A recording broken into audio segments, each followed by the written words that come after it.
Բարև ձեզ։ Armenpress-ն այսօր Ստրասբուրգի Եվրախորհրդարանի տաղավարում հյուրընկալել է Իսպանիայից Եվրախորհրդարանի падգամավոր Nacho Sanchez Amorin. Good afternoon. Բարև ձեզ, պարոն Սանչեզ, շնորհակալություն եք միանալու համար. My pleasure. Likewise, Mr. Sanchez, since Պարոն Սանչեզ, դեգի ստեղծումից ի վեր ինչ կոնկրետ աշխատանք է իրականացվել, ինչ արդյունքներ են գրանցվել, եւ ընդհանուր առմամբ ինչպես է գնահատում այդ խմբի գործունեությունը։ in this frame. Մենք հարցին հետևյալ կերպ մոտեցանք. Որոշեցինք առանձնացնել 4-ից 6 առաջնահերթ երկրներ եւ վերջին փուլում որոշեցինք ներառել Հայաստանը։ Այնուհետև իմ առաքելությունը որպես այս ձևաչափում առաջատար անդամ այն էր, որ երբ ես այլ ձևաչափով այցելում էի երկիր, այդ այցն օգտագործեի նաեւ խորհրդարանական ղեկավարության հետ զուգահեռ օրակարգ վարելու համար։ Սա խորհրդարան հարաբերություն է եւ այն գործում է երկու մակարդակով։ Տեխնիկական մակարդակում, այսինքն այն ամենի շուրջ, ինչ Հայաստանի խորհրդարանին անհրաժեշտ է տեխնիկական տեսանկյունից, գրանցամատյանի կազմակերպում, տեղեկատվական տեխնոլոգիական սարքավորումներ եւ նման գործնական հարցեր, մենք շատ արդյունավետ հանդիպում ունեցանք Հայաստանի խորհրդարանի գլխավոր քարտուղարի հետ։ Բայց քաղաքական մակարդակում, որն այն մակարդակն է, որտեղ ես պետք է ավելի խորությամբ աշխատեմ, նպատակը բևեռացումը հաղթահարելու պայմաններ ստեղծելն է։ Ես գիտեմ, որ երկիրը շատ բևեռացված է եւ խորհրդարանը նույնպես շատ բևեռացված է, եւ մեր պարտքն է փորձել ստեղծել այդ պայմանները։ Այս դերի այդ հատվածը մենք իրականացնում ենք խմբակցությունների ղեկավարներին միասին հավաքելով, եւ մենք դա արեցինք։ Նրանք մի քանի շաբաթ առաջ եկան Եվրոպական խորհրդարան եւ ունեցան շատ հագեցած օրակարգ, որի ընթացքում մենք խոսեցինք քաղաքականության մասին։ Առաջին նստաշրջաններն անխուսափելիորեն ձևավորվում էին իներցիայով, որովհետեւ այդ իներցիան կա։ Նրանք փորձում էին Եվրոպական միություն տեղափոխել նույն վեճերն ու կարծիքները, որոնք օգտագործում են միմյանց միջև, բայց հետո մտան օրակարգի մեջ եւ մեծ հետաքրքրություն ցուցաբերեցին բազմաթիվ գործնական հարցերի նկատմամբ, որոնց շուրջ մենք նրանց հնարավորություն տվեցինք սովորել Եվրոպական խորհրդարանից։ Երբ ես գնացի Երևան, մարդկանց հարցրեցի. պատրաստ եք ներգրավվել այսպիսի ծրագրի մեջ, նույնիսկ ընտրություններից առաջ։ Եվ բոլորը պատասխանեցին այո։ Այսինքն Հայաստանում Եվրոպական միության դեսպանն ասաց այո, խմբակցությունների ղեկավարներն ասացին այո, եւ հետո մենք դա արեցինք։ Թեև հաստատ գիտեինք, որ երբ ընտրությունները մոտենում են, լարվածությունն անխուսափելիորեն ավելի բարձր է լինում, բայց լավ էր առաջնորդների միասին հավաքելը նույնիսկ ընտրություններից առաջ։ But it was good to have the leaders even before the elections.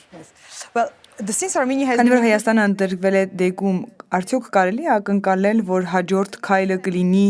Հայաստանում Եվրախորհրդարանի տարածաշրջանային գրասենյակի բացումը, թե դա հատուկ երկրների համար է արվում։ something very specific that you choose. Ոչ, մենք օգտագործում ենք մեր դեսպանատները, այսինքն տեղում մեր հիմնական զրուցակիցը դեսպանն է, Եվրոպական միության դեսպանը։ Եվրոպական միության դեսպանը միայն Եվրոպական հանձնաժողովի կամ Եվրոպական խորհրդի արտաքին ծառայության դեսպանը չէ, նա Եվրոպական միության դեսպանն է։ Եվ հետո մենք սովորաբար աշխատում ենք դեսպանատների միջոցով, եւ դեսպանը տեղյակ է մեր հարաբերությունների այս նոր ձևաչափից։ Ահա այսպես է դա աշխատում։ Բայց մենք ստեղծում ենք մի տեսակ վստահություն եւ կանոնավոր շփում։ Եվ սա լավ է, օրինակ Հայաստանի եվրոպական ձգտումների համար։ Սա այն ֆոնն է, որի վրա մենք ստեղծեցինք Հայաստանի համար այս առաջնահերթ կարգավիճակը։ You have visited Armenia recently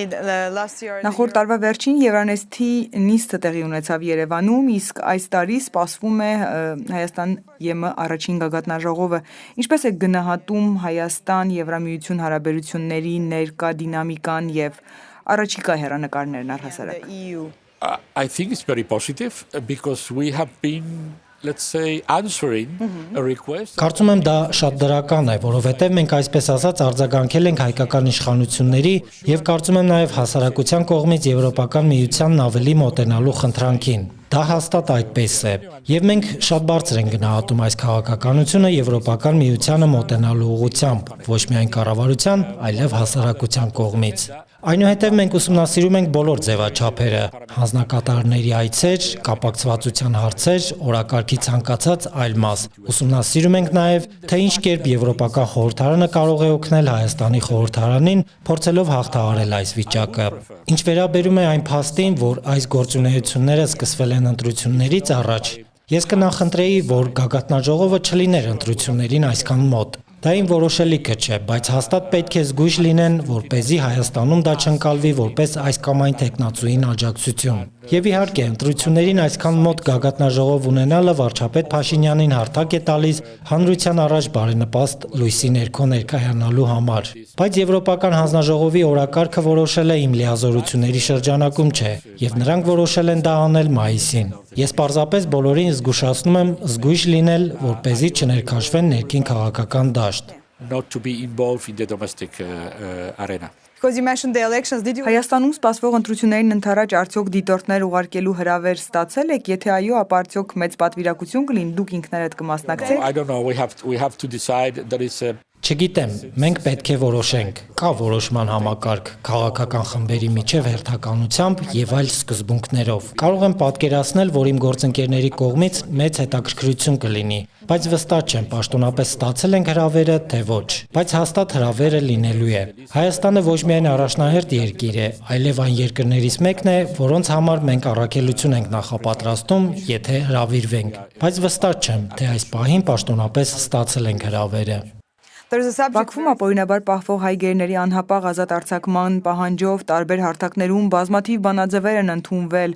ինչ հստակ քայլեր են ձեռնարկվել, այդ թվում օրինակ հենց այս կառույցի նախագահի կողմից։ Գոհ եք Եվրամիության գործադիր մարմինների արձագանքից, թե կարծում եք, որ ձեռնարկված քայլերը դեռևս բավարար չեն։ Սա կարևոր հարց է, որը շարունակում է մնալ թե Հայաստանի եւ թե միջազգային հանրության ուշադրության կենտրոնում։ satisfied with the response of the executive part. Well, the members of the European Parliament are more committed with the country as myself, Nathalie Loiseau and other colleagues. Եվրոպական խորհրդարանի այն անդամները, որոնք ավելի ներգրավված են այս երկրի հարցերում, ինչպես ես, Նատալի Լուազոն եւ մյուս գործընկերները, միշտ բարձրացնում ենք այդ հարցը։ Բայց մենք պետք է ճնշում գործադրենք այն միջնորդի վրա, որը ծառայություններ է առաջարկել Միացյալ Նահանգների վրա։ Այսինքն անցած տարվա օգոստոսյան համաձայնագրում կամ հայտարարությունում հստակ նշված էր, որ այդ հարցերով զբաղվում է Միացյալ Նահանգները։ Ես գիտեմ, որ շփումներ կան, բայց մենք ցանկանում ենք, որ այդ շփումները լինեն արդյունավետ եւ մարդկանց վերադարձնեն տուն, Հայաստան, որովհետեւ տեսեք, սա ռազմական դատարան է, բայց նրանք ասում են ոչ, սա ռազմական ընթացակարգ չէ, բայց սա ռազմական դատարան է։ Սա սովորական միջավայր չէ։ Այնուհետև ես ուշադիր կարդացի մեղադրական եզրակացությունը, եւ մեղադրական եզրակացությունը վերաբերում է պատերազմին, ու այնտեղ կան մեղադրանքներ, որոնք ապշեցուցիչ են։ Այսինքն ձեզ մեղադրում են, որ խրամատներ եք փորել։ Իհարկե, խրամատներ եք փորել, որովհետև պատերազմական իրավիճակ է։ Եվ կարծում եմ, որ դա պետք է գնահատվի այդ համատեքստում։ Եթե մենք ուզում ենք ավարտել պատերազմի տրամաբանությունը եւ վերջապես ունենալ այս դե ֆակտո խաղաղության իրավիճակը, իսկ գուցե ապագայում նաեւ խաղաղության պայմանագիր, ապա անհեթեթ է այս մարդկանց պահել բանտում այն բանի համար, ինչ նրանք արել են պատերազմի ընթացքում, որովհետև դա պատերազմ էր։ Գործընթացի ինչ-որ փուլում հույս ունեմ նրանք ազատվելու են Միացյալ Նահանգների ճնշման, Եվրոպական միության ճնշման շնորհիվ, եւ որովհետեւ գործընթացի տրամաբանությունը պահանջում է փակել պատերազմի էջը։ Well, the war at Պատերազմներից խոսեցինք, այո, Հարավային Կովկասում եւ հարակից շրջաններում պատերազմական մթնոլորտը շարունակվում է։ Իսպանիան այն քիչ երկրներից է, որը Իրանի շուրջ լարվածության պայմաններում շարունակում է պնդել, որ դիվանագիտությունն է միակ արդյունավետ գործիքը եւ դեմ է լայնամասշտաբ ռազմական սցենարներին։ Այս համատեքստում ինչպես է գնահատում Ամերիկայի Միացյալ Նահանգների նախագահ Դոնալդ Թրամփի Իսպանիայի հետ առևտրային հարաբերությունները սահմանափակելու սպառնալիքները։ It's a little bit astonishing that the statement of the Spanish Prime Minister, Mr. Sanchez, Այո, մի փոքր զարմանալի է, որ Իսպանիայի վարչապետ պարոն Սանչեսի հայտարարությունները համարվում են ինչ-որ արտասովոր բան, որովհետև սովորաբար մենք միշտ ասել ենք, որ միջազգային իրավունքի խախտում կա։ Մենք խոսում ենք միջազգային իրավունքի խախտման մասին։ Մենք խոսել ենք Վրաստանի մասին, խոսել ենք Ղրիմի մասին, խոսում ենք Ուկրաինայի մասին, Դոնբասի մասին, խոսում ենք Գազայի մասին։ Եվ հիմա ինչու պետք է փոխենք այդ մոտեցումը։ Դա այն պատճառով չէ, որ աշխարհը փոխվել է, ինչպես ասաց Ուրսուլա ֆոն դեր Լայենը։ Դա այն պատճառով է, որ Ամերիկայում կա նոր վարչակազմ, այսինքն փոխվել է ոչ թե աշխարհը, այլ ամերիկյան վարչակազմը։ Այդ դեպքում մենք պետք է պաշտպանենք մեր դերը աշխարհում, ինչպես ընդգծել է Անտոնիո Կուշտան։ Դա չի նշանակում հրաժարվել կանոնների վրա հիմնված միջազգային կարգից։ Ընդհակառակը, նշանակում է փորձել պահպանել միջազգային կանոնների վրա հիմնված կարգը, մինչև Միացյալ Նահանգներում այս շրջանն անցնի։ Եվ հետո մենք պետք է փորձենք պահպանել համակարգը այնպես ինչպես կա եւ ինչպես եղել է, որովհետեւ այն գործել է շատ տասնամյակներ, ինչպես նաեւ պետք է փորձենք վերադառնալ նորմալ միջազգային միջավայրի։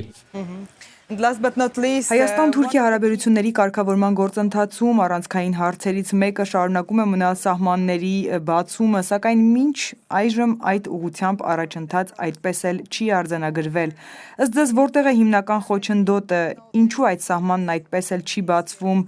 առնվազն օրինակ երրորդ երկրի քաղաքացիների եւ դիվանագետների համար ինչպես որ it's խոսվում է։ not even open for third parties. Well, I'm a little bit tired about this successive announcement of. Դե ես մի փոքր հոգնել եմ վերաբացման մասին այս հաջորդական հայտարարություններից։